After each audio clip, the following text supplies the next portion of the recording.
প্রিয় শিক্ষার্থীবৃন্দ, কেমন আছো তোমরা? আজকে আমরা তোমাদের সামনে একটা নতুন টপিকস নিয়ে হাজির হয়েছি। আজকের টপিক হচ্ছে নাউন। It's very important. গ্রামারের ভিতরে এই নাউনটা কিন্তু খুবই গুরুত্বপূর্ণ, কারণ পার্ট অফ স্পিচের নাউন যে জানে না বা নাউন যে বোঝে না, তার কিন্তু সেন্টেন্স লেখা এবং সেন্টেন্স বলার ক্ষেত্রে চরম সমস্যার সম্মুখীন হয়। আজকে আমরা এই নাউনটা ক্লিয়ার করব।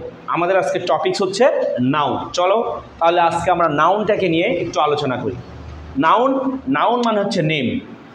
যেসব ওয়ার্ড দ্বারা কোনো কিছু নামকে বোঝায় সেগুলোকে বলা হয় নাউন। নাউন মানে কি? Noun is a naming word.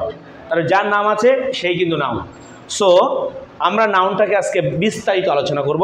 Noun মূলত দুই প্রকার, একটা হচ্ছে কংক্রিট নাউন আর একটা হচ্ছে অ্যাবস্ট্রাক্ট নাউন। একটা হচ্ছে কি কংক্রিট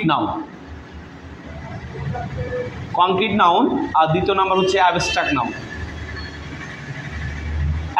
নাউন। কংক্রিট এবং অ্যাবস্ট্রাক্ট। কংক্রিট মানে হচ্ছে যেটা আমরা আমাদের সেন্স দ্বারা আইডেন্টিফাই করতে পারবো, যে নামগুলো আমরা আমাদের সেন্স দ্বারা আইডেন্টিফাই করতে পারি সেগুলোকে বলা হয় কংক্রিট নাউন। আর যেগুলো আমরা সেন্স দ্বারা আইডেন্টিফাই করতে পারবো না, যে নামগুলো আমরা সেন্স দ্বারা আইডেন্টিফাই করতে পারবো না, সেগুলোকে বলা হয় অ্যাবস্ট্রাক্ট নাউন। তাহলে আমাদের প্রথমে কি শিখতে হবে? সেন্স। আমি যে সেন্সের কথা বললাম, অনেকে জানেন আসলে সেন্স কি। সেন্স হচ্ছে আমাদের ইন্দ্রিয়। বাংলা যেগুলো বলা হয় ইন্দ্রিয়, বাংলায় পঞ্চ ইন্দ্রিয় হিসেবে আমরা চিনি, কিন্তু ইংলিশে সেগুলো আমাদের জানা উচিত, না হলে আমরা কংক্রিট নাউন এবং অ্যাবস্ট্রাক্ট নাউন আইডেন্টিফাই করতে পারবো না। সো আমাদের প্রথমে যে জিনিসটা জানতে হবে সেটা হচ্ছে আমাদের সেন্স সম্পর্কে একটা ধারণা নিতে হবে। সেন্স, তাহলে সেন্স কি? SENS, সেন্স মানে হলো জ্ঞান। আমরা বলি না নন সেন্স, এই যে সেন্সলেস। সো এই সেন্স মানে হচ্ছে জ্ঞান বা ইন্দ্রিয়। এই সেন্স হচ্ছে এক নম্বর হচ্ছে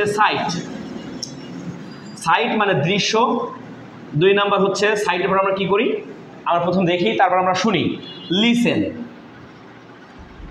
মানে শোনা। তিন নাম্বার হলো স্মেল। চার নাম্বার হচ্ছে স্মেলের পর আমরা কি করি? টেস্ট করি। টেস্ট। তারপর পাঁচ নাম্বার হলো টাচ। তাহলে আমাদের সেন্স কয়টা? পাঁচটা। Sight, listen, smell, taste and touch.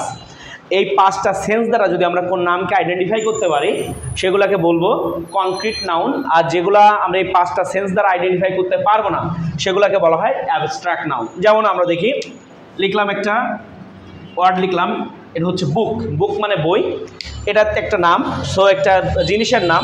So বুক, এটা কি কংক্রিট নাউন অ্যাবস্ট্রাক্ট নাউন? আমরা দেখি সেন্স দ্বারা আইডেন্টিফাই করি। এই যে সেন্স কি?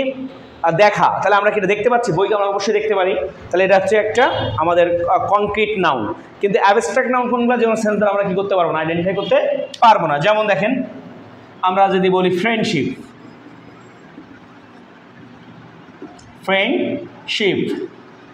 ফ্রেন্ড কিন্তু দেখা যায়, কিন্তু ফ্রেন্ডের বন্ধুত্ব, যে আমরা বন্ধুত্ব বলতে যেটা ভালোবাসা বলি, মায়া বলি বা সম্পর্কটা বলি, তাকে বলা হয় ফ্রেন্ডশিপ।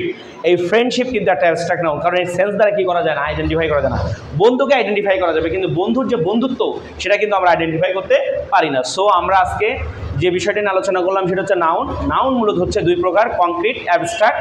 এই কংক্রিট এবং অ্যাবস্ট্রাক্ট আইডেন্টিফাই করতে গেলে লাগে সেন্স হলো পাঁচটা: sight, listen, smell, taste and touch. আর এই কংক্রিট নাউন কিন্তু আবার কয় প্রকার?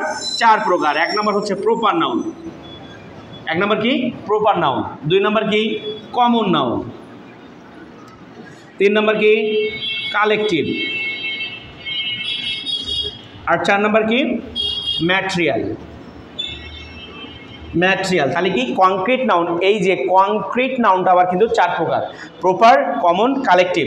আজকে আমরা মূলত শিখলাম কংক্রিট এবং অ্যাবস্ট্রাক্ট নাউন আইডেন্টিফাই করা। আমি আশা করি এখন থেকে তোমরা কোনো নাউন, কোনটা কংক্রিট নাউন এবং কোনটা অ্যাবস্ট্রাক্ট নাউন ইজিলি কিন্তু আইডেন্টিফাই করতে পারবা। তো তোমাদের সবাইকে আমাদের কোচিং সম্পর্কে আমরা না বললেই নয়। আমাদের একটা কোচিং আছে, নাজমুস ইংলিশ ল্যাব। আশা করি তোমরা আমাদের কোচিংয়ে আসবা, এবং যাদের বেসিক বা ফান্ডামেন্টাল ইংলিশের সমস্যা আছে তারা অবশ্যই আমাদের কোচিংয়ে এসে তোমাদের 4 মাসের কোর্স করে তোমাদের এই সমস্যাটা কিন্তু তোমরা কী করতে পারো, সমাধান করতে পারো। সবাইকে অসংখ্য ধন্যবাদ আমাদের ভিডিওটা দেখার জন্য। Thank you.